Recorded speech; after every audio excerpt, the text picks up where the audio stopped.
오늘은 여호수아 7장 말씀입니다. 오늘 좀 안 좋은 내용인데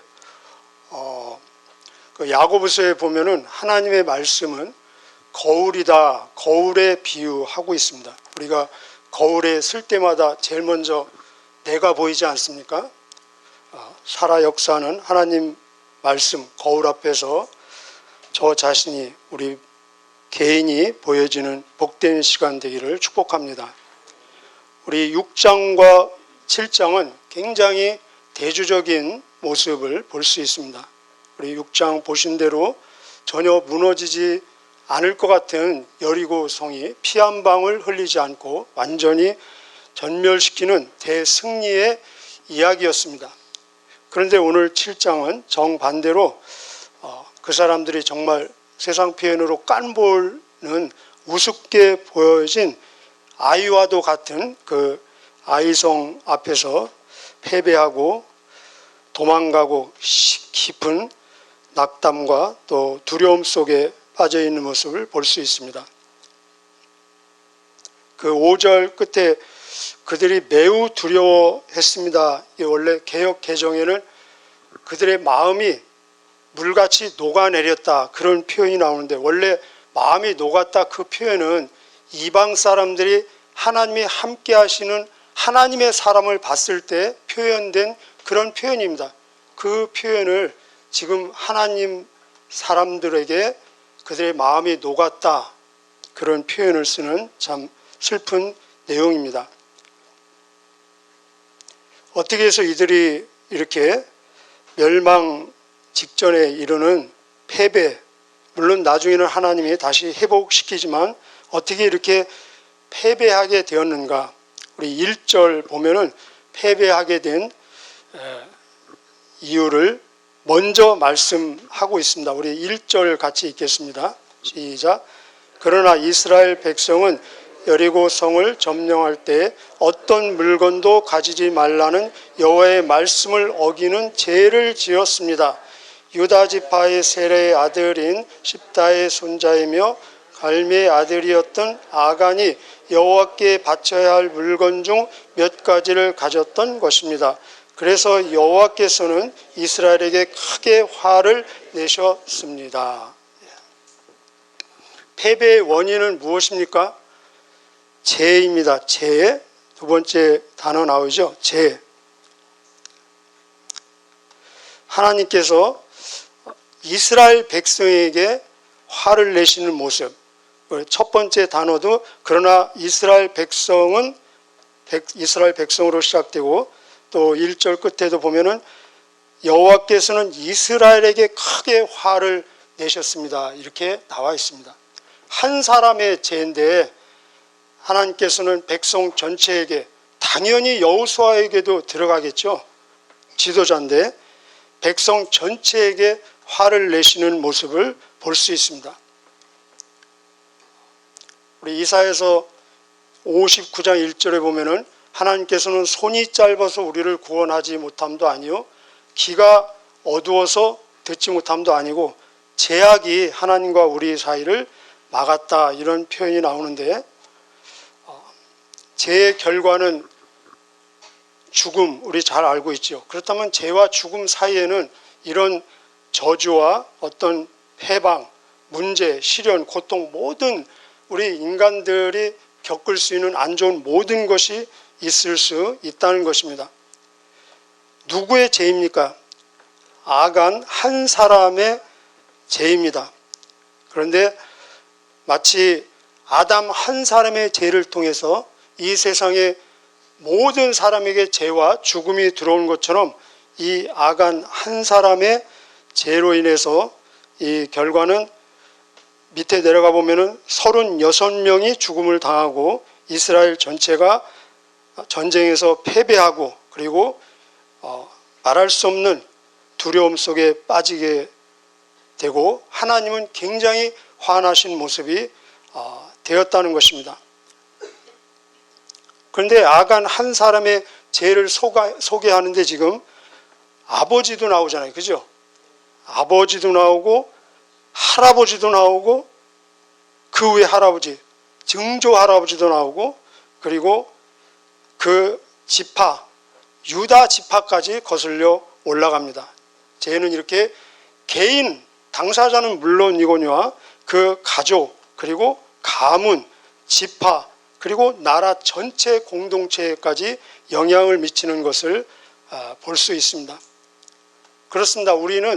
각자 지금 아간이 누군가 제가 찾아볼래도 이 성경에서 다른 정보를 얻을 수 없을 만큼 그렇게 평범한 사람입니다. 지도자도 아니고 백성 중에 한 사람입니다. 군인 중에 한 사람입니다. 이렇게 지극히 평범한 멤버 중에 한 사람의 죄가 나라 전체의 전쟁 그리고 어떤 결정 상황에 영향을 미치는 것을 볼 수 있습니다. 저희도 마찬가지입니다. 우리가 교회에서 어떤 직분에 있어서 지극히 평범한 멤버라 할지라도 우리 각자 개인은 가족의 대표이면서 이 지역에서는 광산교회의 대표입니다. 여러분 믿으십니까? 우리가 애국에 나가면은 한국 사람의 대표입니다. 제가 그들에게 좋은 영향을 미치든 나쁜 영향을 미치든 어떤 이미지를 주든 그 이미지는 저 개인의 이미지로 그들에게 기억되는 것이 아니라 한국 사람의 이미지로, 그래서 한국 사람의 대표라는 것입니다. 이 세상 나라에서 우리는 하늘나라의 대표입니다. 기독교의 대표이고 교회의 대표라는 것입니다.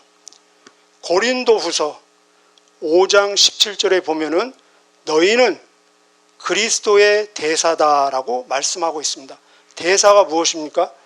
대표하는 사람입니다. 그러면은 이런 상황에서 최고 지도자 여호수아는 어떻게 해야 되겠습니까? 우리 2절부터 5절까지는 이런 문제를 해결할 수 있는 기회를 스스로 거절하는, 잃어버리는 모습을 볼 수 있습니다. 우리 2절에 보면은 여호수아는 몇 사람을 또 정탐꾼으로 지금 보내고 있습니다. 그게 잘못된 일은 아니죠. 그러나 지금 상황이, 때가 지금 이렇게 할 때입니까? 그렇지 않죠. 우리 2절부터 5절까지 한번 읽어보겠습니다. 시작. 여호수아는 몇 사람을 뽑아 여리고에서 아이로 보냈습니다. 아이는 베델 동쪽에 있는 벳 아인에서 가까운 곳입니다. 여호수아는 그들에게 아이로 가서 그 땅을 정탐하시오라고 말했습니다. 그 사람들은 아이로 올라가서 정탐했습니다. 얼마 후 여호수아에게 돌아온 그들이 말했습니다. 아이에는 우리와 싸울 사람이 얼마 되지 않습니다. 백성 모두를 보낼 필요는 없습니다. 2,000명이나 3,000명 보내서 아이성을 공격하게 하십시오.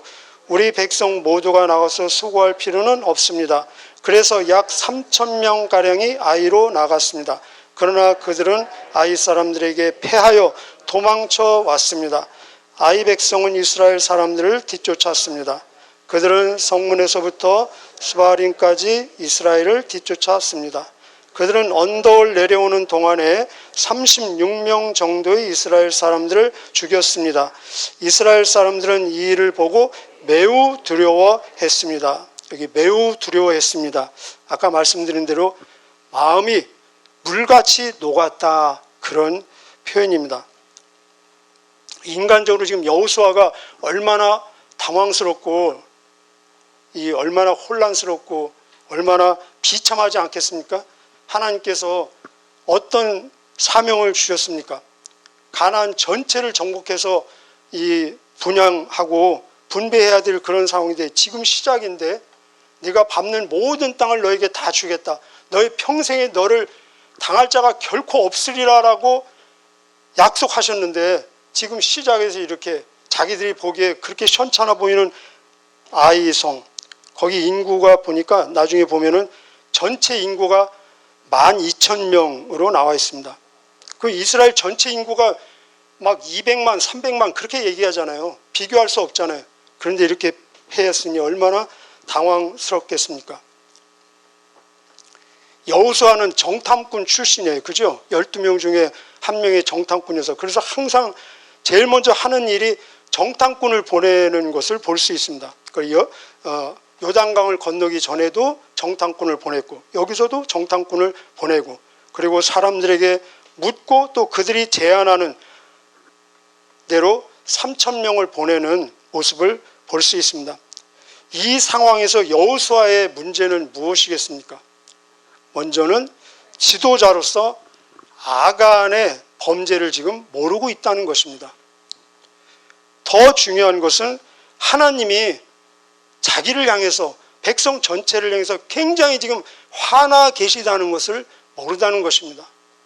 저와 여러분, 하나님이 나에 대해서 지금 굉장히 기뻐하시는지, 굉장히 슬퍼하시는지, 굉장히 만족해 하시는지, 굉장히 막 화가 나셔서 불만족스러운지 저는 기도해 봐야 되겠습니다. 여러분은 어떠십니까? 하나님이 나를 향한 하나님의 그 인격으로서의 감정, 느낌 굉장히 중요하지 않습니까? 더 나아가서 이 여호수아는 하나님의 말씀을 기다리지 않고 있었다는 것입니다. 항상 보십시오. 우리 요단강을 건널 때에도 하나님이 먼저 말씀하셨습니다. 너희가 이 요단강을 건널 것이다. 그리고 구체적으로 어떻게 건널까도 자세히 말씀해 주셨습니다. 그리고 여리고를 멸망할 때도 내가 너희에게 이 여리고 성을 주겠다라고 말씀하시고 그리고 어떻게도 자세히 설명해 주지 않으셨습니까? 그러면 이런 패턴으로 간다면은 당연히 다음 단계에 하나님의 말씀을 기다려야 되는데 그런데 지금 하나님께서 화가 나셔가지고 그럴 말을 할 기분이 아니시잖아요. 그죠? 그러면 하나님이 어느 일정 기간 침묵하셨을 것입니다. 그렇다면은 여호수아는 하나님께 물어야 되겠죠. 하나님, 제가 다음 스텝은 무엇을 어떻게 어디로 가야 되겠습니까? 물어야 되지 않겠습니까? 그런데 하나님께 묻기 전에 사람에게 먼저 묻고 사람들의 의견을 먼저 경청하는 모습. 그렇습니다. 우리가 지금 이 자리에 나온 것은 사람에게 말하기 이전에 하나님께 먼저 말하기 위해서 나오지 않았습니까? 사람에게 듣기 이전에 하나님의 말씀을 듣기 위해서 우리는 나오지 않았습니까? 만약에 여호수아가 하나님께 물었다면은 이 하나님께서는 다음 전쟁을 시도하기 이전에 아간의 범죄 문제를 먼저 해결해 주셨을 것입니다. 그런데 이 범죄 문제를 먼저 해결할 기회를 얻기도 전에 사람들은 먼저 액션을 취해서 전쟁을 시작하기 이전에 이 범죄 문제를 해결할 기회를 스스로 놓치는 모습을 볼 수 있습니다. 우리 1장에서 하나님께서 여호수아에게 주신 약속 우리 기억하시죠? 하나님은 그 약속을 지키는데 너무너무 신실한 하나님이십니다. 어떤 약속을 주셨습니까? 너의 평생에 너를 능히 당할 자가 없을 것이다. 네가 밟는 모든 땅을 너에게 줄 것이다. 내가 모세와 함께 했던 것처럼 너와 함께 하리니 너를 떠나지도 아니하고 버리지도 아니할 것이다. 네가 어디로 가든지 너는 형통하고 승리할 것이다. 하나님이 그렇게 약속해 주셨습니다. 그런데 조건이 있어요. 조건. 이 약속은 조건부적인 약속입니다. 그 조건이 무엇이냐? 그 조건은 여호수아 1장 8절이 조건입니다. 이 말씀을 내 입에서 떠나지 말게 하고 이 말씀을 주야로 묵상하고 그 말씀을 그 기록된 대로 다 지켜 행하라.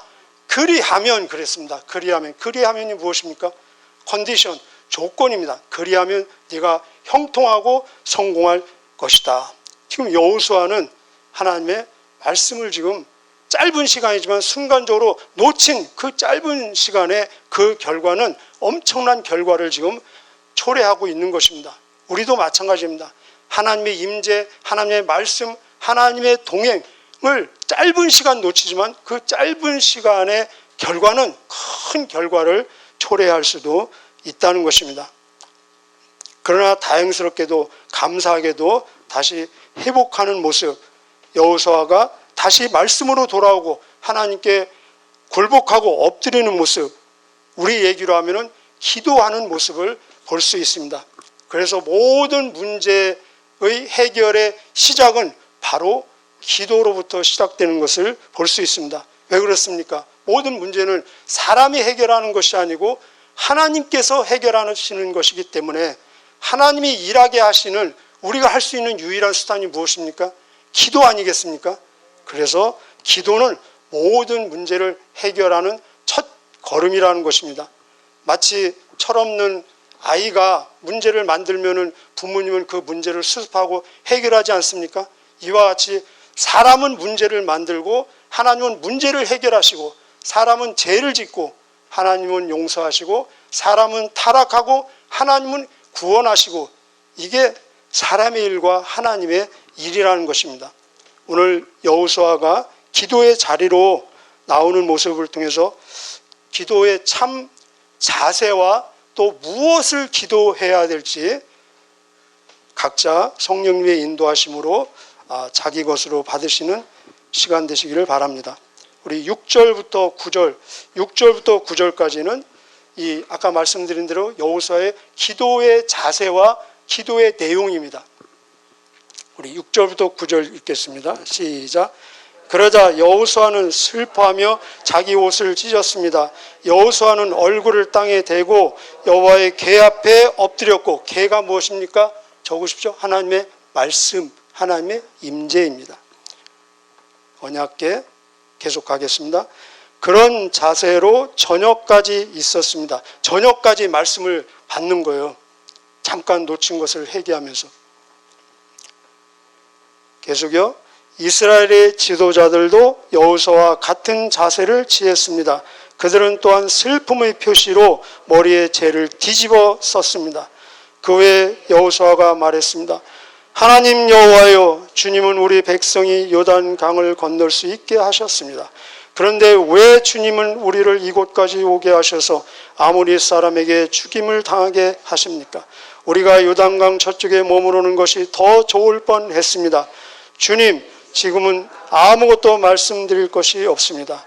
이스라엘은 적에게 패했고 가나안 사람들과 이 땅에 사는 모든 사람들이 이 일에 관해 들으면 곧 우리를 포위하여 우리 모두를 죽일 것입니다. 그렇게 되면 주님의 크신 이름은 어떻게 되는 것입니까? 이게 끝에 그렇게 되면 주님의 크신 이름에 밑줄을 그시기를 바랍니다. 여호수아를 통해서 기도의 자세는 먼저 하나님의 임재, 하나님의 말씀 앞에 나가는데 가장 정직한 있는 그대로의 모습으로 나가는 것을 볼 수 있습니다. 슬프기 때문에 슬퍼하는 모습으로, 옷을 찢는 모습, 그리고 얼굴을 땅에 대고, 이거는 문자 그대로 얼굴을 땅에 댄 것입니다. 모슬렘들이 기도할 때 얼굴을 땅에 댑니다. 직접적으로. 완전 굴복하고 완전 항복하는 모습을 볼 수 있습니다. 그리고 자기 머리에 재를 뒤집어 씁니다. 무엇입니까? 재가 무엇입니까? 먼지입니다. 흙입니다. 나는 재 같은 존재. 하나님 없이는, 하나님의 도움 없이는 완전 무기력한, 무능한 모습을 볼 수 있습니다. 나는 재 같은 존재입니다. 그렇습니다. 아무리 지금 위에서 보셨잖아요. 아무리 경험적으로 익숙하고 쉬워 보이는 일이라 할지라도 하나님이 함께 하시지 않으면은, 하나님이 도와주시지 않으면은, 하나님이 기뻐하시는 일이 아니면은 철저히 실패할 수밖에 없다는 것입니다. 우리는 내 힘으로 마귀를 이길 수 없습니다. 세상을 이길 수 없습니다. 예수님 뭐라고 말씀하셨습니까? 너희가 나를 떠나서는 아무것도 할 수 없다.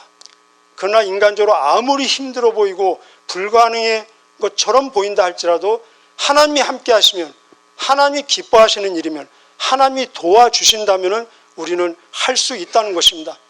성경 말씀하시기를 내게 능력 주시는 자 안에서 내가 모든 것을 할 수 있느니라. 할 수 있거든이 무슨 말이냐? 믿는 자에게는 능치 못하심이 없느니라. 예수님 말씀하시기를 너희가 내 안에 거하고 내 말이 너희 안에 거하면은 너희가 원하는 무엇이든지 구하라. 그 원하는 것은 이미 하나님이 원하시는 것이라는 것입니다. 왜냐하면 말씀이 내 안에 거하고 내가 하나님 안에 거하기 때문에 그러면은 이룰 것이다. 여기 여호수아는 어떤 기도를 하고 있습니까?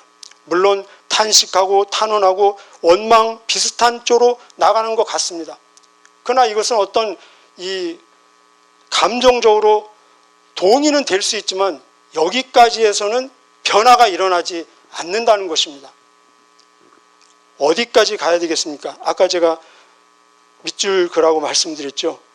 주님의 크신 이름은 어떻게 되겠습니까? 결국은 주님의 하나님의 이름을 위해서 기도하는 모습을 볼 수 있습니다. 하나님의 명예를 위해서, 하나님의 영광을 위해서. 아마 이거 모세한테 배웠는지 모르겠습니다. 모세 여러분 기억나십니까? 출애굽기 32장에 우상숭배 통해서 모든 백성들 하나님이 다 멸망시키려고 그때도 하나님이 굉장히 화나 계신 모습 속에서 모세 기도하는데 결국 궁극적인 기도는 무엇입니까?